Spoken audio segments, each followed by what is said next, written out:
Mollywood megastar Mammootty తనయుడు అనే ట్యాగ్తో entry ఇచ్చిన అనతి కాలంలోనే నటుడిగా తనకంటూ ప్రత్యేక గుర్తింపు తెచ్చుకున్నాడు దుల్కర్ సల్మాన్.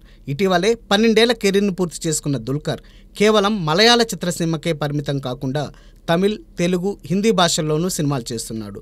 తెలుగులో ఇప్పటికే మహానటి, సీతారామం చిత్రాలతో గుర్తుండిపోయే విజయాలను తన ఖాతాలో వేసుకున్నాడు దుల్కర్.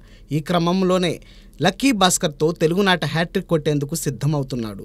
లక్కీ భాస్కర్తో పాటు దుల్కర్ చేతిలో మరో 2 తెలుగు సినిమాలు ఉన్నాయని సమాచారం. మే 9న రాబోతున్న యంగ్ రెబల్ స్టార్ ప్రభాస్ కల్కి 2898 ADలో దుల్కర్ ఓ స్పెషల్ రోల్లో మెస్మరైజ్ చేస్తాడని బజ్. అదేవిధంగా నటసింహం నందమూరి బాలకృష్ణ హీరోగా బాబీ రూపొందిస్తున్న చిత్రంలో ఓ కీలక పాత్రలో దుల్కర్ కనిపిస్తాడని టాక్. ఇప్పటికే బాలయ్య, దుల్కర్కి సంబంధించిన సన్నివేశాలు పూర్తయ్యాయని తెలిసింది. మరి 2024లోనే రానున్న ఈ 3 చిత్రాలతో దుల్కర్ ఎలాంటి గుర్తింపు పొందుతాడో చూడాలి.